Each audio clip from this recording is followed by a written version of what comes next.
Well, Alex, you could tell by my facial expression I was thrown off by this because I don't get to talk first or last or in the middle in our conversations. But today we're going to talk to Bart Epstein, and this happens to be a very timely conversation for me. It's springtime, and in my role at EdTech, I still serve as the CTO or Director of Technology for a number of our schools. And I was in a cabinet meeting this morning in which we had building administrators and the superintendent and the treasurer, because these things have to be paid for. Okay, and of course. Right. And we're having a discussion on assessment platforms for the coming year and changes that may be made, shortcomings, whatever. But it's all based on this little tiny, group, 5 or 6 very smart people, very dedicated, great educators. But they're in this vacuum, and Bart has got all of this experience in gathering this data. And I know, Bart, that's what I'm looking forward to this conversation so I can take it back to these schools in these real world situations. How about you? Yeah. No, it's the whole reason I wanted to have Bart on the show. I advocated to have him as a guest because the EdTech Evidence Exchange is sort of a crowdsourced approach to gather evidence and data on what makes different EdTech software products work in different schools. And we spend a lot of money and a lot of time on making these decisions. And I don't think we're all operating with a full set of data. And I think that's what Bart's trying to do. So let's get into this. This could be fun. Yeah. Hi, everyone. Welcome, and thanks for joining another episode of Learning Through Technology podcast. We have another spectacular show for you today. Today, we have Bart Epstein, who is the CEO of Brains in Motion Education and the former president and CEO of the EdTech Evidence Exchange. Bart, it is such an honor to have you on the show. Thanks so much for joining us. Thanks, Alex. It's a pleasure to be here. Well, you and I have known each other for quite a few years, actually, but take a moment to just kind of introduce yourself to our audience, please. Sure. I'm a lifelong educator and entrepreneur. I started my career as an instructor for the Princeton Review, and they were my first employer out of college. I spent years helping to build that company by traveling around the country, opening Princeton Review offices in a dozen college towns. Went on to spend a decade helping to build and run the world's first, largest, and best online tutoring company called Tutor.com. I launched and ran the University of Virginia School of Education's EdTech Accelerator and Venture Fund, and hosted the first ever EdTech Efficacy Research Academic Symposium, which led to the creation of the nonprofit EdTech Evidence Exchange that I ran until recently handing it over to new leaders as I moved on to found my new company. Pretty impressive background. Alex, I think we need to stop podcasting and go to work. It seems like we have a lot of ground to make up here. I feel very, very lazy. Right, to catch up with Bart and all his accomplishments. So, Bart, why don't you tell us a bit about how you've got into education itself? It's not... Most of us don't aspire to a career in educational entrepreneurship. Yeah, that's a really good question that leads to a potential discussion about purpose and inertia and how most people wind up in their jobs. When I was in high school, my high school ran out of math classes for me to take, which was less a reflection of my excellence and more a reflection of the high school's limited ability to attract advanced math teachers. And I was given the Princeton Review book, actually, to work from. And so I spent several months just studying for the SAT, and my score went way up. And when I was in college, I got a part-time job teaching for the Princeton Review because I knew it so well. And I loved it, and I was really good at it. And I really wanted to give kids an opportunity to have the types of experience that I did. And that just led to one opportunity after another to do more fun things in education. So I didn't plan to do it. I started it, explored it, was pretty good at it, and connected with a lot of brilliant, hardworking, dedicated people along the way. Wow. And your entire journey is sort of like you sort of started with entrepreneurship, right? Like starting to train people on the SAT, and it just sort of continued and spiraled. And that's really fascinating that you've had that sort of genuine career. One of those jumps, though, just to kind of like, on the old, I don't know if it was Sesame Street or Electric Company, one of these things is not like the other. You talk about all of the entrepreneurship opportunities. And then in the middle of that is that EdTech Evidence Exchange, that nonprofit that sort of sits in there. Tell us a little bit about that hop from some of the other sort of product-oriented sort of solutions to more of a nonprofit service solution. Sure. So I feel very, very strongly that every child deserves a fantastic education and a chance at a great life. And ever since I was young, I wanted to understand how could the richest country in the history of the world have so much poverty. And when I was in college, I actually created my own major, much to my parents' frustration, called Poverty and Discrimination. And it was as an undergrad, I did. So with I got special permission from the trustees of the State University of New York at Binghamton to have the chair of the political science department oversee my effort to combine economics, econometrics, sociology, history, statistics, and field research to try to understand what's going on and why. And it was both fascinating and a bit depressing, which is a theme that I think we'll see more of in this interview, because we're not trying the hardest we can as a country. A lot of what we do is simply political maneuvering and power and who has authority and how we allocate resources. In a lot of ways has to do with how our country evolved and where the money was and all of the issues related to desegregation and cities and local funding models for schools and school boards. And this stuff all laid the foundation for a highly fragmented education system that we're all living in right now and has a lot of collective action problems that are really serious and hard to overcome. So I pulled you off of the path on that, but now get back to how that inspired your sort of move to the EdTech Evidence Exchange. So when I was running the UVA EdTech Accelerator, we were trying to help. Which was just help our audience understand that. So that was sort of like an accelerator or like a seed fund, right? Like an investment sort of support system.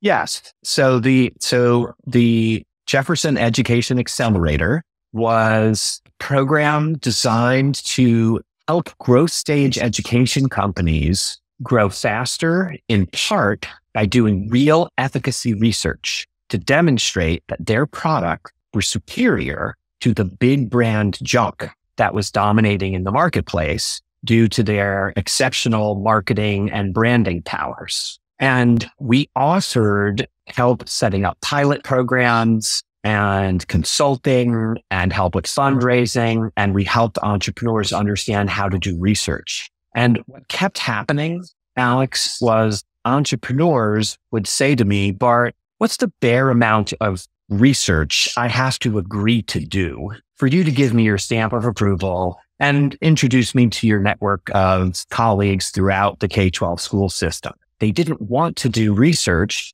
in large part because it didn't have a good ROI. In general, it was more effective to hire several former school superintendents, a new marketing director, a social media person, go to 5 conferences, build up leads, than it was to spend an equal amount of money doing real efficacy research to prove that your products do what they say. So as we were doing that work, we were very successful in finding and supporting companies, and we made a lot of investments that were very financially successful. But I was very frustrated that the research didn't seem to be moving the needle. So I recruited several hundred leading investors, entrepreneurs, researchers, district leaders, government officials, philanthropists, and convinced them to spend a year together in a project where we had 10 professional researchers overseeing cross-functional field research groups to investigate who is using efficacy research. How are they using it? What are they saying about it? What are the disconnects between what they say and what they do? And we hosted the first ever EdTech Efficacy Research Academic Symposium, We heard more than 55 presentations over the course of the symposium. And what we learned was that everyone agrees on three things. Number one, we absolutely need to be using evidence of what works, where, why, and how to implement it as we spend more than $50 billion a year on technology for our schools. Number two, we are definitely not doing that. And number three, everyone agreed it's not their fault. And the funny thing, or the sad thing, Alex, is that they're right. It's not the responsibility of individual school superintendents or principals or procurement directors to drive a national demand for evidence. It's not the investors' responsibility. They do what makes them money. And if doing research doesn't make them money, then you can't blame them for putting their money into marketing and branding. And you can't blame the researchers. They research what the funders want to pay for. So we have found ourselves in this situation where decisions are largely being made on the basis of non-evidence factors. And collectively at this symposium, we agreed that changing the system is just nearly impossible. But what we could do to make the problem less acute is gather the information that our schools need. And that was the birth of the EdTech Evidence Exchange. The idea is, I don't know which math product for my English as a second language students is going to be best in my environment. But there's 100,000 schools in the United States. We are running national experiments with all of the different math products being used everywhere. If we could only collect that information and use the tools of AI and machine learning to understand this math product might work wonderful in these districts, but it's not likely to work in my district. So that was the birth of the EdTech Evidence Exchange. The goal was to build a platform and collect data from tens of thousands of educators who would each report on what was working and not working in their specific environments, and to have them describe their environments so that if your environment is just like mine, we are dysfunctional in similar ways. If you found something that works, I would love to know. Right. That's awesome. That's awesome. What kind of participation did you get in that program? Well, the first thing that we had to do was understand what are the factors that explain why something works in your school district, but not my school district. Education is a land of anecdotes, and that's not good for making data-driven decisions, right? If I ask you what vegetables and fruits you grow in your garden, and you tell me you grow bananas and papayas and mangoes, I can't just say to myself, ooh, I like those. I'm going to try to grow them too. They're not going to grow where I live. Why? Well, it may have to do with average temperature, the length of the growing season, how much rainfall, the pH in the soil, the nutrients. Every other industry than education has gone through this process and is good at understanding how to implement. But in education, we don't do a good job with that. So we had to create a project called the EdTech Genome Project, where we brought together stakeholders from across the education landscape to review all the research and make collective decisions about what appear to be the 10 most important implementation factors so that we can ask each other to report on them. I'll give you an example. In your school, a particular reading intervention might be extremely successful because you were good at giving your teachers a sense of agency over the decision. You involved them in the selection process. They participated in the pilot program. And as a result, when the program was implemented, they were willing to go through the training. They were willing to persist through difficulties. Meanwhile, in my district, I might say, wow, I have such deep respect for Alex. Everything he does is gold. I'm just going to copy him. And when I choose the exact same program and implement it, it's a failure because my teachers are angry that I didn't listen to them.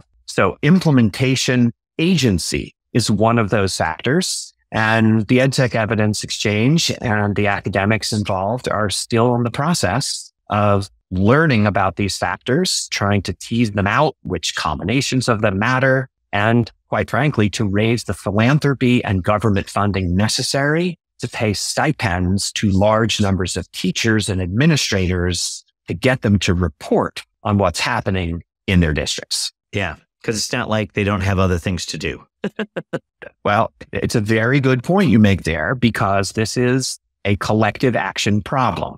A collective action problem is one in which we would all benefit if everybody did something, but we don't have an incentive to do it ourselves. So we all want a free ride. What this means is I would love if every other math teacher in the country would carefully document which math tool they used, how the decision was made, how it performed. But I don't have any individual incentive to take that time to do it myself. So the EdTech Evidence Exchange relies on philanthropy donations to underwrite the cost of stipends, to pay teachers and administrators a meaningful, respectful amount of money for an hour or two of their time so we can learn their lessons. Yeah, awesome. But very frustrating that this is all needing to be funded by philanthropy, because this is the government's job. If you study collective action problems, you understand that they're never solved by anything other than government. Roads are a classic example. Everyone would like roads to drive on, but no one wants to buy a road making machine and pay for it to pave. You have to have government come together and say, we're going to collect taxes from everybody and then build something for the common good. And one of the problems we have in our system is our federal government doesn't yet feel a sense of ownership over this issue.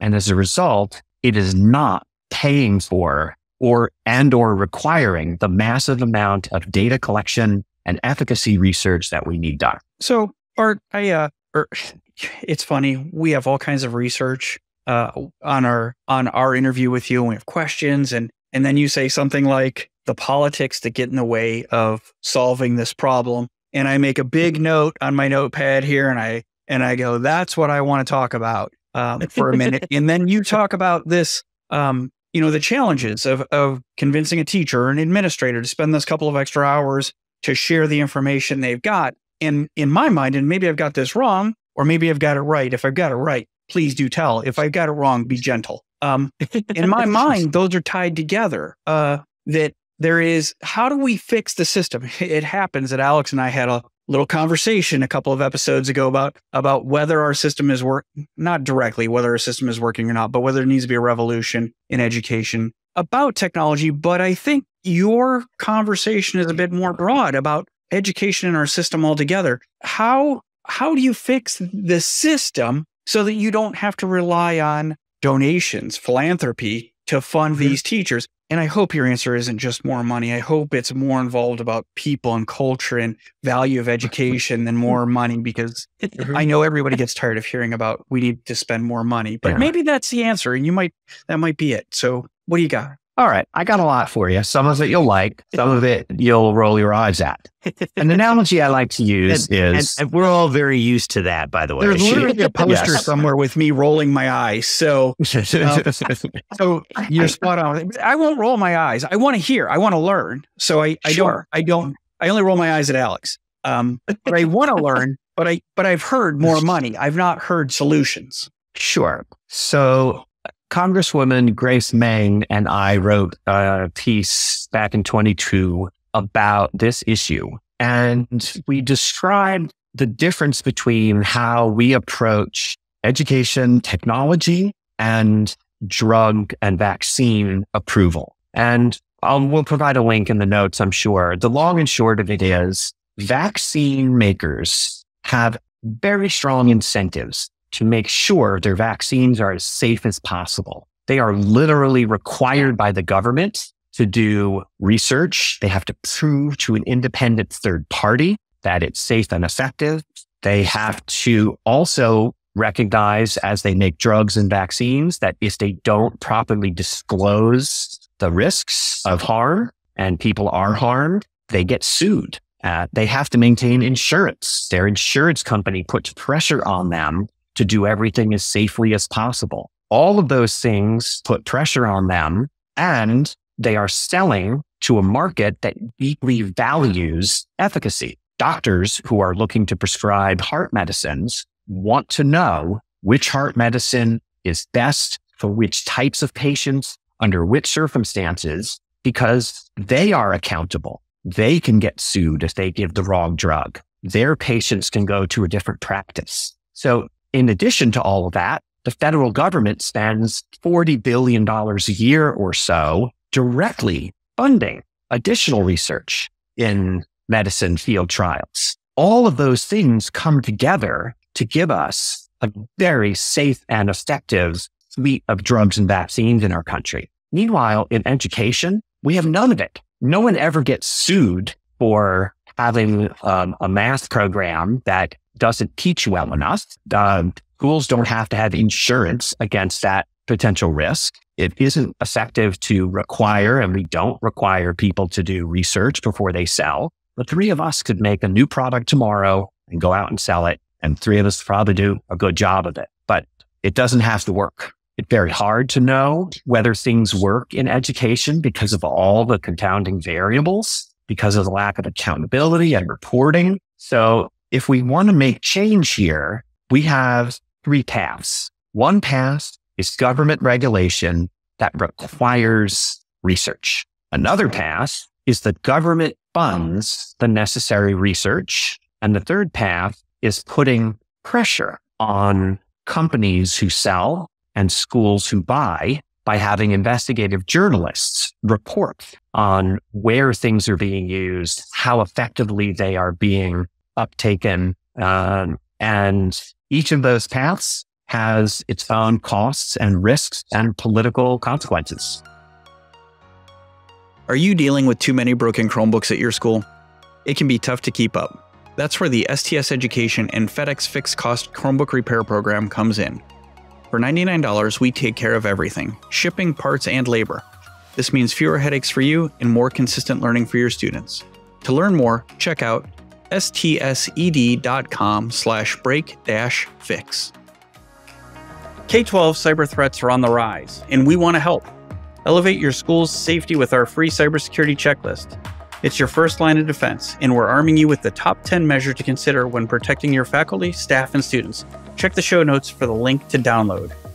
Are those paths exclusive, mutually exclusive, or is there interaction between those? In an ideal world, they are all coming together to simultaneously put pressure on the system. But we have to keep in mind that most things in government are pushed through by people who have an interest in the outcome. And our education system's end users are so diversely diffuse and powerless that it doesn't make sense for any individual family to lobby Congress to have more education research so that 5 years from now, their school might have the better EdTech product. Similarly, it doesn't make sense for an individual school district to lobby or to advocate or to pay for research. And so the best analogy that I have is the National Weather Service. Back when the telegraph was invented, philanthropy paid for weather equipment to be given to the people operating the first 50 telegraph stations. And for more than a decade, the government was completely uninvolved. And it was eventually the military after the Civil War that recognized the value of understanding the weather, and the Army Signal Corps was created. And then it was 40 years after the weather equipment first was invented that Congress said, we need a National Weather Service because it's more efficient, because it helps everybody. You don't want New York and Dallas and Chicago to each be operating their own weather satellites. It's not cost effective. That's the situation where we are now. It doesn't make sense for individual states or school districts to do research. But at the same time, we have a nearly ingrained disdain for the federal government when it comes to education. Too many people think the federal government is either a regulator, a meddler, or a a regulator who imposes standards, and they don't like that. They want to make local decisions. But what people need to understand is that the federal government needs to play the role of information collector, aggregator, and disseminator. Just like it does for the National Weather Service, we need a National Weather Service for education technology through which the federal government collects feedback from hundreds of thousands of educators, analyzes it, and disseminates it. That's what we need. That's the best way to get the results that we want. The federal government also needs to invest in actually doing the research. And this is the last point I'll make on this topic. If we were running a company that had 1 million employees and we were deciding between 3 products, each costing $1,000 per person, the stakes are really high. We would probably be smart to spend $20 or $30 million evaluating those products, understanding what's necessary to implement them, researching their efficacy with different populations. But now, if instead of being one company that has 1 million employees, there's 10,000 different smaller companies, no individual small company is going to spend $10 million to do that research. And it doesn't happen. And the net result is everything is done on the basis of marketing and user experience and branding. And that is where we are currently trapped. We are trapped in the collective action problem. So Bart, I never once rolled my eyes. And I love your example of the research on you wrote, if you could get a shot of that, Sophia, we'll add them to the poster. You both roll our eyes at Alex. I loved your example. It's the first time I've heard that example of research for medicine. Of course, one of the big complaints about pharmacy in this country is how expensive it is. And there are people who probably have some argument that it's driven up by the cost of all that assurance of quality. But I think there's something to take out of there. I don't think you're making it's not a perfect example, but it's a really good one. What I hear when you're talking, though, is I also know that when it comes to research in the government, I'm a little young for this, but I recall there was plenty of research done by companies that said, hey, in the 70s, the tobacco companies could tell you that tobacco did not harm anybody. And whether you were Democrat or Republican, if you were from one of those tobacco growing states, you agreed. And it didn't matter which side you were on. So I could, and you brought up the military as well, which made me think like the military is what gets stuff done. You want to go to the moon? They use, when the military funding comes in, you want to, invest in science and technology and engineering and mathematics in the 60s for arms race. The military is your man. You want to get food, the kids' lunch. The military is who pushed that for free and reduced lunches. So there's all of these parts that we could bring together. But I wonder, are we just changing like who's making the decision or who's got the incentive? To me, I don't know. Is there a way in which there's a consortium? There are we have all these little companies. My little company, Alex's little company. We bought insurance for health insurance together. We picked from some solutions, but we made our own decision. I think that's kind of where, maybe I've got this example wrong, but kind of where you're going at with schools, where there are these different choices with real data to go with those solutions. And then they pick what's right for them. So they do maintain their local control, but they're doing it in a vetted, the data is vetted in some manner. And you're saying that the federal government should be vetting that data or sponsoring that research on those platforms. Did I got that right? Partially. Let me clarify. We need 2 kinds of research. The first is we need efficacy research. We need to know if your product is properly implemented in a variety of places. Does it work? Does it do what it claims? Do students get better and smarter? That research should not be done by companies. That research should be funded by the government. It should be performed by independent universities and large nonprofit research organizations like WestEd and AIR. And that information that type of research can only be funded by the government. Separately, we need data. There's a big difference between data and research. We need data about what's being used where and how it's performing, so that if you decide you want to pick between these 5 products that you think are really good, imagine AI, machine learning, an intelligent platform saying, Bob, tell me all about your school district. Tell me about agency, about your tech environment, professional development, your leadership, your culture, all these other things. And then the system says to you, Bob, program number 1 that you like has a 9% success rate in districts like yours. Program number 2 that you like has an 84% success rate in districts like yours. And then if you could dig into the data to read the feedback written by your peers in Minnesota and Iowa and Florida who are like you can then make your own decision about which product that you want to pick. So the world I'm describing is not one in which the federal government is telling anybody what to do any more than the federal government is deciding what the weather will be in Chicago tomorrow. But if you give the people the data, the local meteorologists can analyze it and they can draw their own conclusions. So it turns out I understood. I'm just not as good at explaining it as you are. But okay. I think it's helpful. Now we're on the trolley. Yeah. Right. All right. Well, let me put you on the spot then, Bart. So you've done clearly a lot of thinking about what the industry sort of needs in order to make valuable decisions about a solution. Now you are the CEO of Brains in Motion. Mm-hmm. So how have you prepared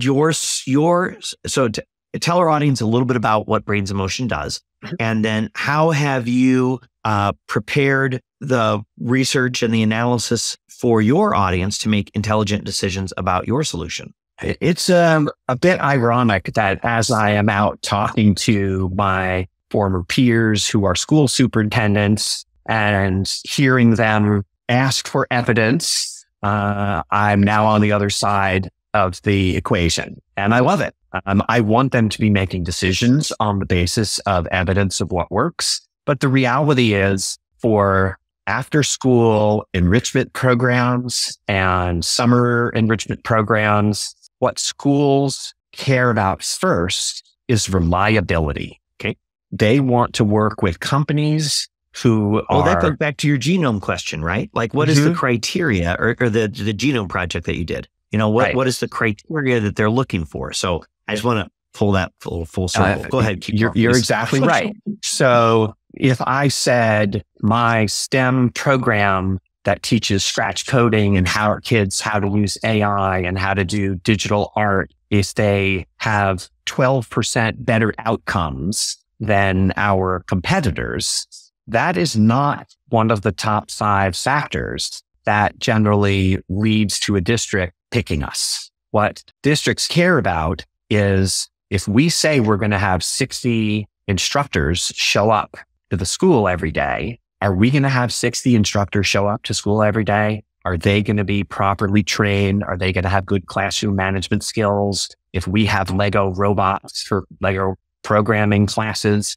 will we have enough robots? Will they be properly charged every day? Will we have the handouts and the manipulables? We are a logistics and operations company, first and foremost. And it's in my segment right now, it's more important for me to demonstrate reliability, trustworthiness, and organizational expertise than it is to demonstrate impact. I look forward to that changing and to being able to say we have ESSER Tier 2 evidence of our product driving deep impact. But the reality is, BAM, Brains in Motion, is a startup. And there's no way in the world that when we're doing 10 million in annual revenue, that we could afford to spend on the type of gold standard efficacy research that we want to do,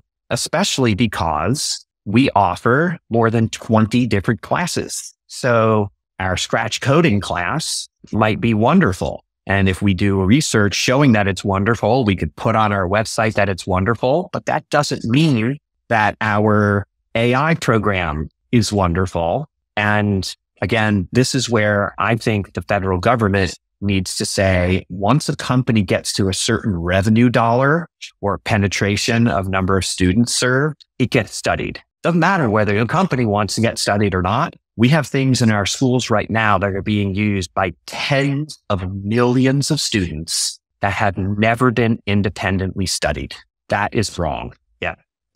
And I think you're in a unique position, right? Because you've had the chance to sort of, advise lots of entrepreneurs in the EdTech space, then, create that genome and that criteria, and then work with EdTech Evidence Exchange to start to gather the data and start to evaluate that. And now you're back with one of those companies, right? I mean, and so you've had a chance to sort of see this from every single lens, which I think has been fascinating. Bart, this is great. One of the things we like to ask all of our guests when we get to close to the end of our episode is, who's your favorite teacher and why? My favorite teacher was Mr. Adams, my 6th grade teacher.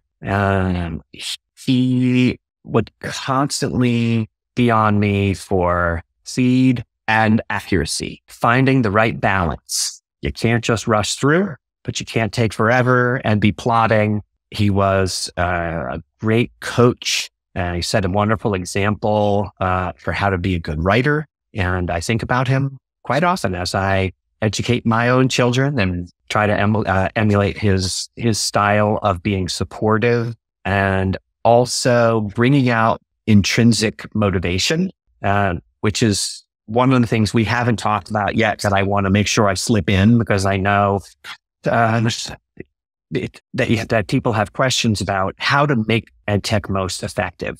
And student motivation is everything. It's really important to keep in mind that just because we can force kids to do things doesn't mean that we shouldn't build them to be interesting and engaging and something that kids want to do. And in my background, all of the programs that I have run over many years have been what I would call student driven. So when I was the general manager of the Department of Defense's online tutoring and homework help program, I didn't have any power to make military kids log in and ask for help with homework.